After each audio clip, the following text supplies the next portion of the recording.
Have you ever wondered why so many older adults begin to quietly fade before they even reach the age of 82? It doesn't happen suddenly. They weren't sick. They didn't have cancer. They weren't in and out of hospitals. In fact, just a few years earlier, they seemed strong, independent, even full of life. And then something shifted. But it wasn't their heart. It wasn't their lungs. It wasn't their blood pressure or cholesterol. It was something far more subtle, far more overlooked, and far more dangerous. As a physician with over 3 decades of experience working with seniors, I've seen this pattern unfold again and again across continents, cultures, and conditions. It has nothing to do with luck, and everything to do with a part of the human experience we've been taught to ignore. I'm talking about physical connection, the quiet, vital thread between the body and the mind, one that too many elderly people begin to sever without even realizing it. Today, we're going to talk about why that loss matters more than most people understand.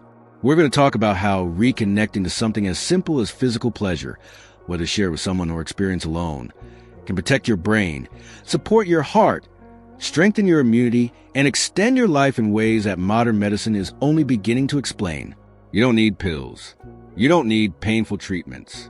And you certainly don't need permission. Because the truth is, you already have the tools. You've just been told to stop using them. But not anymore. It often begins quietly, not with a diagnosis, not with a dramatic fall or a hospital stay, but with something far less visible. A soft dimming of the spark in someone's eyes, a hesitation when standing up, a smile that no longer reaches all the way. And the most tragic part is that no one notices, not at first. Not the family members who assume everything is fine. Not the doctors who only glance at numbers. Not even the individual themselves, who keeps believing they're just a little tired, just a little older, just needing a bit more rest than usual. But underneath all of it, something deeper is changing. Something essential is quietly fading. And the body, despite all appearances, is slowly preparing to give up. As a physician who has spent more than 30 years working with aging adults, I've seen this pattern more times than I can count. Individuals in their 60s and 70s who look healthy on paper, blood pressure stable, heart functioning, weight under control, begin to unravel before they ever reach 82, not because of cancer or heart attacks, not because of genetic misfortune, but because of something far more subtle and universally ignored, a slow disconnection from physical vitality. A quiet, internal surrender that begins not in the body, but in the mind. The tragedy of aging is not that the body weakens. That is natural. That is expected. The tragedy lies in how many people begin to believe that decline is inevitable, and that joy, particularly joy rooted in the body, is no longer relevant. They stop seeking comfort. They stop seeking stimulation. They stop seeking pleasure. And in doing so, they inadvertently begin to speed up the very process they fear. This disconnection doesn't usually begin as a choice. Often, it starts with loss of a partner, loss of libido, loss of energy, loss of confidence in one's own skin. It can also begin with shame, the kind that's been learned over decades. Messages that once seemed harmless, that's not appropriate at your age, act your age. Some things aren't meant for older people, begin to take root and reshape how seniors see themselves. They begin to view their body not as a source of joy and connection, but as a burden, an afterthought, something they're meant to ignore, endure, or apologize for. But the body does not forget, and when ignored, it speaks. First through whispers, sleep that feels less restful, energy that doesn't return, moods that fluctuate without cause. Then the whispers grow louder, chronic fatigue, frequent illness, loneliness, even depression. Eventually, it manifests in ways that are harder to reverse. Loss of mobility, cognitive decline, and a creeping fragility that no medication can truly fix. One of the most powerful truths I've come to accept is this. The human body is wired for connection, physical connection, emotional connection, sensory stimulation. These are not luxuries. They are biological imperatives. And when denied, the systems that rely on them, immune, hormonal, neurological, begin to atrophy. Slowly, quietly, fatally. This is not about sex. This is about vitality. about presence, about the ability to feel, to enjoy, to be touched, not just by another person, but by life itself. Somewhere along the way, many older adults stop allowing themselves to feel good, to feel alive, and that choice, made unconsciously, begins to dim everything else.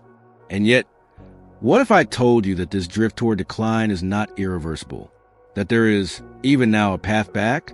That your body, though older, still holds a capacity to feel deep pleasure, deep connection, and deep energy without needing pills, surgeries, or impossible routines.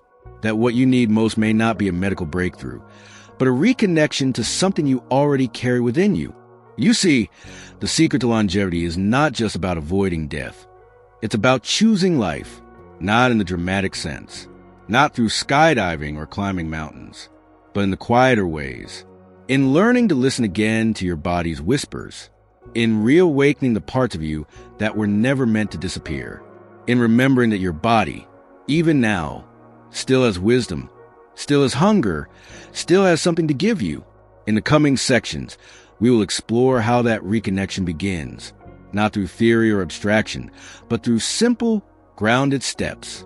We will talk about the one practice that most elders avoid, but which science confirms may be among the most vital for brain health, emotional balance, and hormonal function.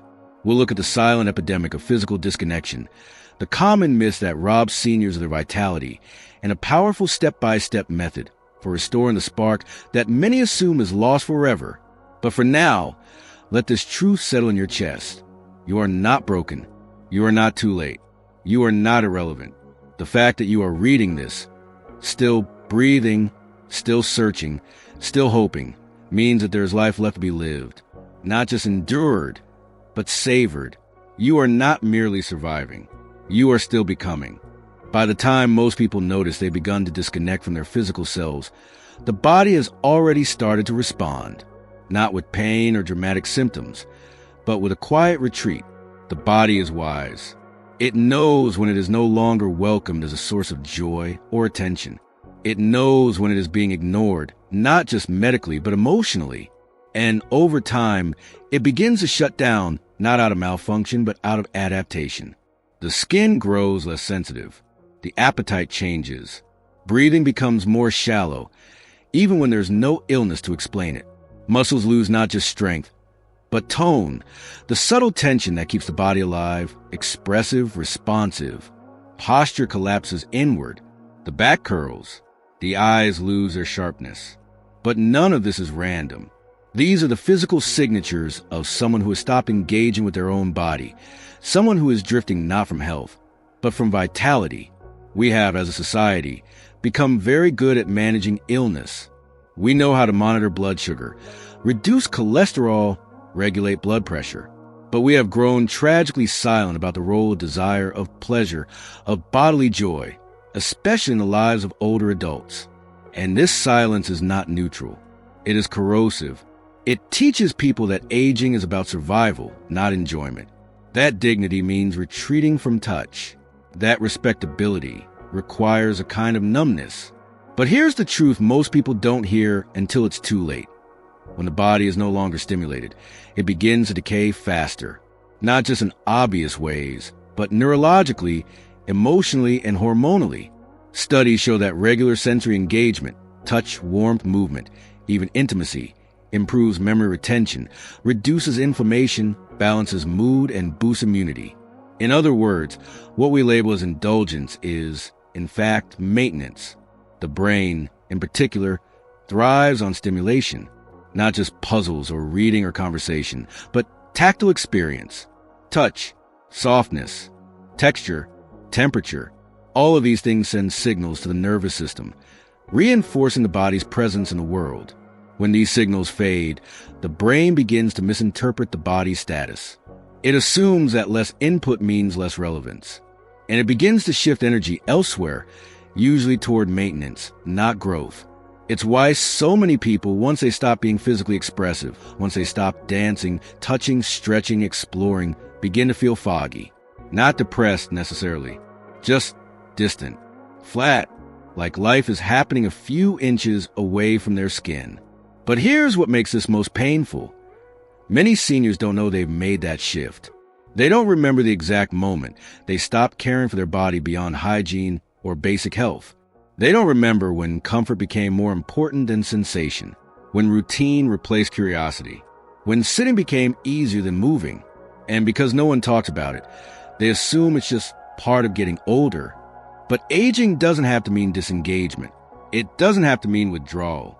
The body can remain vibrant, alive, hungry for connection, if we treat it with the same tenderness and curiosity we once offered so freely in our youth. This isn't about pretending you're 30. It's about honoring the fact that you're still here, still human, still capable of joy. And joy in its truest form is physical. That doesn't mean it has to be sexual, though for some, that's part of it. For others, it's about dance, about massage, about walking barefoot on warm earth, about music that moves the hips without asking permission, about breath that fills the lungs with something more than just air, presence, pleasure, power. You see, the body doesn't age on a timer. It responds to how it's treated, how it's used, how it's ignored or celebrated. And the difference between someone who thrives at 78 and someone who fades at 70 is rarely found in their DNA. It's found in their engagement with life, with themselves, and most of all, with the sensations that remind them they are still living. So if you found yourself pulling back, avoiding mirrors, declining invitations, dressing for invisibility rather than expression, know this: you are not alone. And more importantly, it is not too late. Reconnection does not require transformation. It begins with awareness, with the simple, quiet decision to stop neglecting the only home you've ever truly had, your body. In the next section, we'll explore what this reconnection actually looks like, not in theory, but in practice. What habits keep people engaged with their vitality well into their 80s and beyond? What the latest science says about pleasure and the aging brain, and why one particular, often overlooked act may hold the key to resetting your entire system from within. But for now, ask yourself this: when was the last time I felt alive in my skin? When was the last time I welcomed sensation? Not as a threat or embarrassment, but as a sign that I am still here, because the body listens. And when it knows it's wanted, it responds in ways that no pill ever could. There's a moment, a subtle one, when you begin to notice something returning. It might happen while you're alone in your room, sunlight pouring in through a half-open curtain, the quiet hum of the afternoon pressing gently against your skin. Nothing extraordinary occurs. And yet, in that stillness, something shifts. You exhale more fully. Your shoulders relax in a way they haven't for months. You notice your hands, truly notice them, as they rest on your lap, warm and alive. And for the first time in a long time, you don't feel absent from yourself. You feel here. That is the beginning, not of healing in the dramatic, movie-worthy sense, but in the real sense, the slow, cellular sense. The kind of healing that begins not with new routines, but with new awareness, with the decision to stop ignoring what your body has been trying to say all along, that it misses you, that it needs you, that it has been waiting patiently, not just to be used, but to be felt. This return to sensation is not indulgent. It is essential. It is the bridge between vitality and decay. Because what ages people fastest is not the passing of time. It's the loss of internal feedback. It's the fading of signals between the mind and the body. It's the moment you stop caring how you move, how you breathe, how you experience the world through your skin. And so the path back is, above all, about reconnection. Start with breath. Not the kind that just keeps you alive, but the kind that brings you home. Sit somewhere quiet. Close your eyes. And inhale, not just to fill your lungs, but to feel what's happening inside your chest. Your ribs expanding, your belly softening, the air itself reminding you that you are, in this moment, fully alive. Most people haven't taken that kind of breath in years, but it's free, and it changes everything. Then, bring your attention to your skin, not to criticize it, not to analyze it, just to notice your palms, your arms, the curve of your back, the back of your knees, the forgotten parts, the quiet corners. Run your own hands along them, slowly, not to fix, not to stimulate, just to return, just to say, I'm still here. I haven't given up on you. You might cry. Many do, not from sadness, but from recognition, because the body holds everything: grief, joy, fear, hope. And when you touch it with presence, all those memories begin to rise. Let them. That's how the energy trapped inside begins to move again. That's how the fog starts to lift. What you're doing in those moments is more than emotional. It's biological. You are reactivating neural pathways that have gone dormant. You are inviting circulation back into areas of stillness. You are awakening dopamine and oxytocin, those powerful neurochemicals responsible for motivation, reward, and connection. And you are doing it with your own two hands. This is the foundation of what some researchers now call pleasure medicine. The understanding that touch, movement, breath, and presence are not luxuries, but core components of wellness. And for older adults who are often deprived of these experiences, not by cruelty, but by cultural neglect, this medicine can be more effective than any prescription. Because when you reconnect to your own body, something else begins to happen. The mind follows. Thoughts become sharper. Memories come more easily. Emotions feel less volatile. Why? Because the mind no longer feels it has to carry the full burden alone. The body is back in the conversation. The two are speaking again. And in that unity, confidence begins to return. You stand taller. You walk with more intention. You speak with more clarity. You dress with more expression. You begin to choose activities that bring sensation, not just obligation.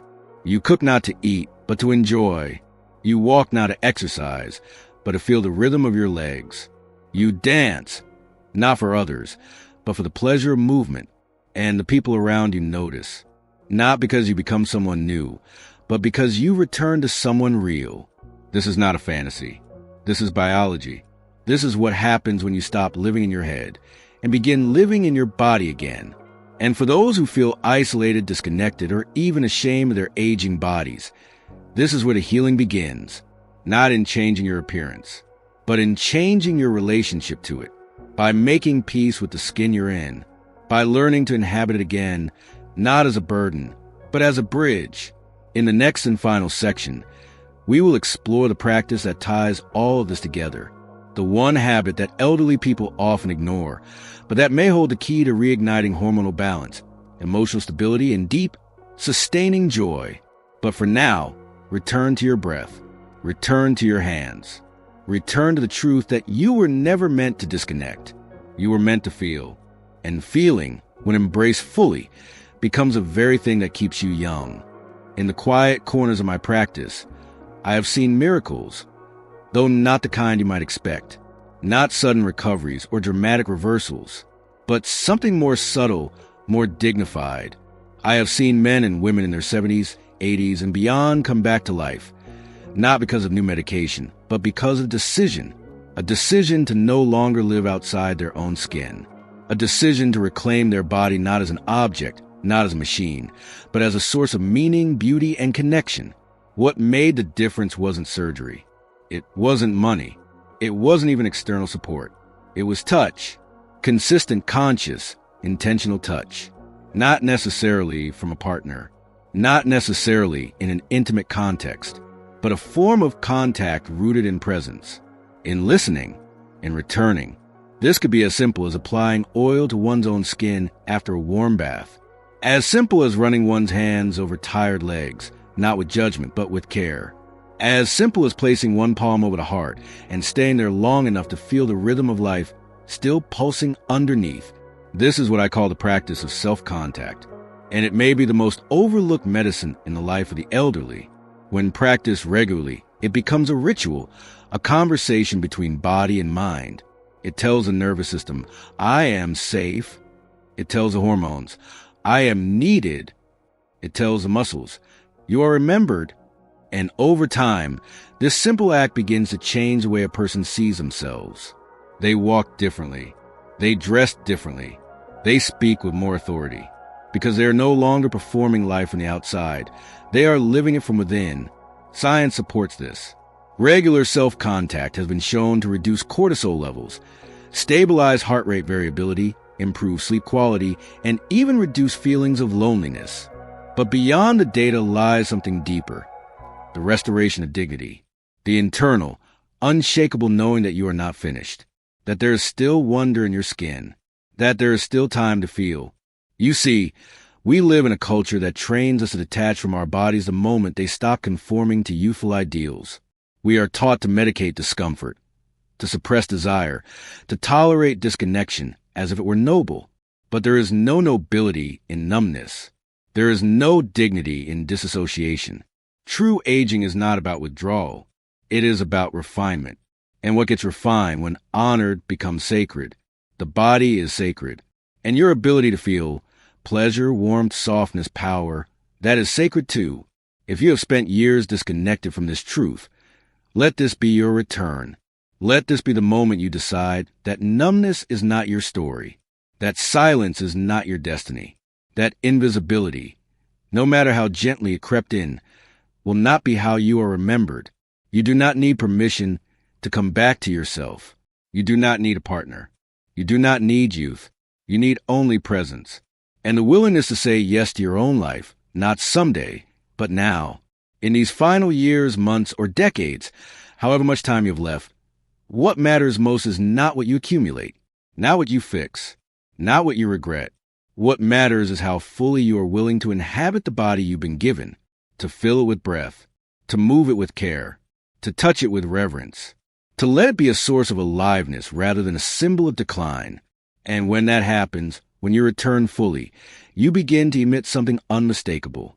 Not youth, not energy, but presence. A grounded, quiet radiance that makes people want to lean in, not because you are loud, but because you are here, truly here. And that is the most magnetic thing in the world. So start today, before you brush your teeth, before you check your phone. Place one hand on your chest, one on your belly, close your eyes, and breathe. Feel what it's like to come home to yourself. Feel what it's like to be alive, not in memory, not in story, but in this exact moment. Because no matter your age, your history, your aches, or your grief, this body is still yours. This moment is still yours. And you, just as you are still radiant, still powerful, still beautifully, completely, entirely alive.